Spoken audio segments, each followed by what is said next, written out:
ఓం నమ శివాయ.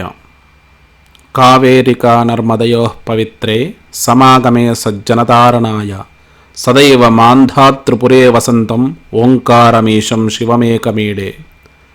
ద్వాదశ జ్యోతిర్లింగాలలో మరో మహోత్కృష్టమైన క్షేత్రం ఓంకార క్షేత్రం. ఇది మధ్యప్రదేశ్లో ఉంది. భారతీయ సనాతన ధర్మంలో పురాణ కాలం నుంచి ఎంతో ప్రాశస్త్యాన్ని పొందినటువంటి ఈ ఓంకార పర్వతం మహత్తరమైనటువంటి దివ్యక్షేత్రం. ఎంతోమంది ఋషులు మునులు తపస్సు చేసి ఈ ఈశ్వరుణ్ణి సేవించినట్టుగా మనకు పురాణాలు చెప్తున్నాయి. అలాగే నర్మద అత్యంత పవిత్రమైనటువంటి నది.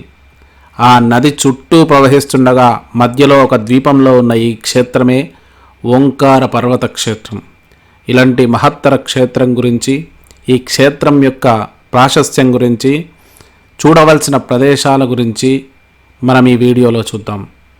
ఇంకెందుకు ఆలస్యం, మన విఎన్ఆర్ ద ట్రావెలర్ ఛానల్ని సబ్స్క్రైబ్ చేసుకోండి. ఈ వీడియోను లైక్ చేసి, షేర్ చేసి, కామెంట్ చేయండి.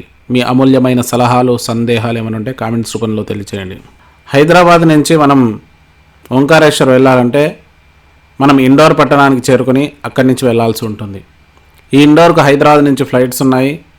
అలాగే రైలు మార్గంలో వెళ్ళాలనుకుంటే 02720 అనే రైలు మనకు సికింద్రాబాద్ నుంచి బయలుదేరుతుంది.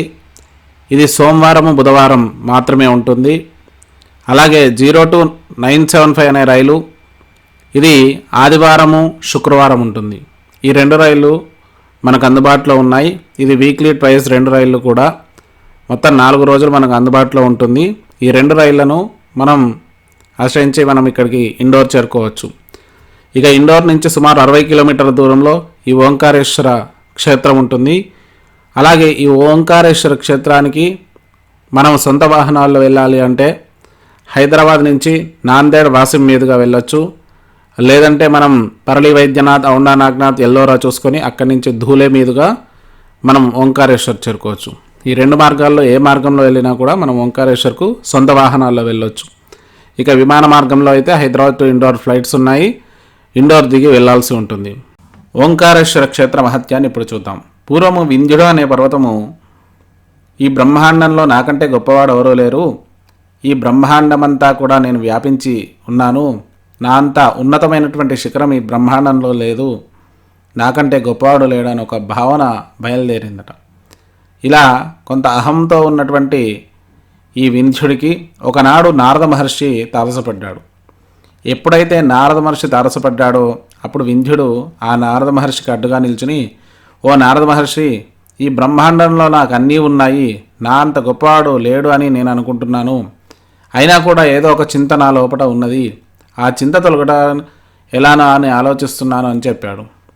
అహంకారంతో మాట్లాడినటువంటి ఆ వింధ్యుడి యొక్క మాటలు విన్న నారద మహర్షి ఈ వింధ్యుడి యొక్క అహంకారాన్ని అంచాలని చెప్పేసి, నాయనా నీకంటే గొప్పవాడు ఉన్నాడు, హిమాద్రి పర్వతాలలో మేరువు అనే పర్వతం ఉంది, ఆ పర్వతము ఈ బ్రహ్మాండంలో ఉత్తమోత్తమైనటువంటి పర్వతం, అటువంటి పర్వతము చాలా విశిష్టమైంది, అది ఈశ్వర ప్రీతి కలిగినది, దానికంటే ఈ బ్రహ్మాండంలో ఏది గొప్ప పర్వతం కాదు అని చెప్పగానే వింధ్యుడు కొంత చింతాక్రాంతుడై, దీనికి నేను ఎలాగైనా సరే ఈశ్వరానుగ్రహాన్ని పొంది దీని నుంచి నేను సంపూర్ణమైనటువంటి పరమేశ్వరానుగ్రహాన్ని పొందాలని చెప్పేసి కాశీకి వెళ్ళి విశ్వనాథుని సేవించాడు.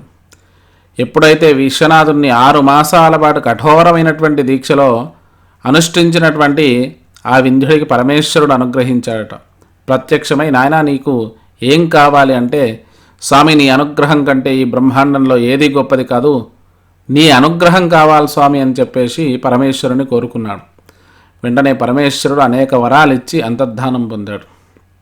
తరువాత ఆ వింధ్యుడు మధ్యాద్రి పైన ఉన్నాడట. ఆ తర్వాత దేవీ దేవతలంతా కూడా ఆ వింధ్యుడి దగ్గరికి వచ్చారట. అక్కడ తపస్సులు, యజ్ఞయాగాది క్రతులు చేయడం ప్రారంభించాడు. అప్పుడు పరమేశ్వరునికి అక్కడ ఉన్న మునులు వీళ్ళందరూ కూడా ఆ స్వామిని ప్రార్థించగా పరమేశ్వరుడు ఆ వింధ్య పర్వతంపైనే ఓంకార స్వరూపంగా వెలిశాడు అని చెప్పేసి చుట్టూ నర్మదా నది ప్రవహిస్తుండగా మధ్యలో దీవి రూపంలో ఉండి ఆ ఓంకార పర్వతం ఏర్పడినట్టుగా మనకు స్థల పురాణం శివమహాపురాణంలో చెప్పడం జరిగింది. ఈ ఓంకార క్షేత్రం అనేది ఇక్కడ పర్వతం అంతా కూడా ఓంకార స్వరూపంగా ఉంటుంది. తర్వాత పరమేశ్వరుడు ఇక్కడ రెండుగా విభజింపబడ్డాడు అని, ఒకటి ఓంకారంలో పరమేశ్వరుడిగాను ఇంకొకటి ఓంకారేశ్వరుడిగా ఉంటాడు. నదికి ఈవల వైపున పరమేశ్వరుడు అమలేశ్వరుడిగా ఉంటాడు, అటువైపు పరమేశ్వరుడు ఓంకారేశ్వరుడుగా ఉంటాడు. ఇలా మహాద్భుతమైనటువంటి ఈ క్షేత్రాన్ని దర్శిస్తే ఇక్కడ అవిముక్త క్షేత్రంగా దీన్ని పిలుస్తారు. కాబట్టి కాశీ తర్వాత ముక్తినిచ్చే ప్రదేశం ఏదైనా ఉంది అంటే ఓంకార పర్వతం. అలాగే ఇక్కడ జ్ఞానం అనేది కలుగుతుంది. ఓంకారము శుద్ధ జ్ఞానానికి నిదర్శనం కాబట్టి ఇక్కడ పరమేశ్వరుని అనుగ్రహం కోసం చేసే తపస్సు వల్ల శుద్ధ జ్ఞానం కలిగి పరమేశ్వర సాయుధ్యం అనేది కలుగుతుంది అని చెప్పేసి స్థల పురాణం చెప్తుంది. ఓంకారేశ్వర క్షేత్రం చేరుకున్నాక మనం దర్శనానికి వెళ్దాం రండి. ఇక్కడ చాలా రద్దీగా ఉంది. మేము వెళ్ళినప్పుడు ఇక్కడ సెలవుల్లో దాదాపు వేలల్లో కాదు లక్షల్లో వచ్చే అవకాశం ఎక్కువగా ఉంటుంది. సమయాన్ని చూసుకొని పోవడం మంచిది. దాదాపుగా మాకు 3 గంటల సమయం పట్టింది. మనం ఇక్కడ దేవాలయ ప్రాంగణంలోకి వెళ్ళడానికి ముందుగా నదికి ఈవల వైపు నుంచి బ్రిడ్జ్ మీదుగా మనం వెళ్ళాల్సి ఉంటుంది. బ్రిడ్జ్ మీదుగా వెళ్ళి అటువైపు స్వామివారి ఓంకారేశ్వర స్వామి దేవాలయం ఉంటుంది. దాదాపుగా 4 అంతస్తుల పైన కట్టున్నటువంటి ఈ దేవాలయం చాలా మహాద్భుతంగా ఉంటుంది. నేను మొదటిసారి వెళ్ళినప్పుడు గర్భాలయం మాత్రమే ఉండేది, చిన్నగా ఉండేది దేవాలయం. ప్రస్తుతం అయితే విశాలమైన మండపంతో చాలా అద్భుతంగా నిర్మించారు. దేవాలయ ప్రాంగణంలోకి ప్రవేశించాక మొట్టమొదట శ్రీ విఘ్నేశ్వరుడి యొక్క అద్భుతమైనటువంటి దర్శనం కలుగుతుంది. తర్వాత నంది మండపం దగ్గరికి వెళ్తాము. ఆ తర్వాత అమ్మవారి దేవాలయ దర్శనం కూడా మనం చేసుకున్నాక చివరిలో స్వామివారు ఓంకారేశ్వర స్వామి మనకు గర్భాలయంలో దర్శనమిస్తారు. చాలా అద్భుతమైనటువంటి స్వామివారి స్వరూపం. మనం అంతవరకు వేచి చూసినటువంటి మన శ్రమనంతా కూడా తీర్చేసి ఎంతో ఆనందాన్ని ఇస్తాడు ఆ అవిముక్తేశ్వరుడు, ఆ ఓంకారేశ్వరుడు. ఓంకారేశ్వర స్వామి దర్శనం చేసుకున్నాక నదికి యువతలి వైపు ఉన్నటువంటి అమలేశ్వర స్వామిని కూడా దర్శించండి, తరించండి. చూశారు కదా మహాద్భుతమైనటువంటి ఓంకారేశ్వర క్షేత్రము. మహోత్కృష్టమైంది, మహాద్భుతమైంది. ఈ క్షేత్రాన్ని దర్శించండి, తరించండి.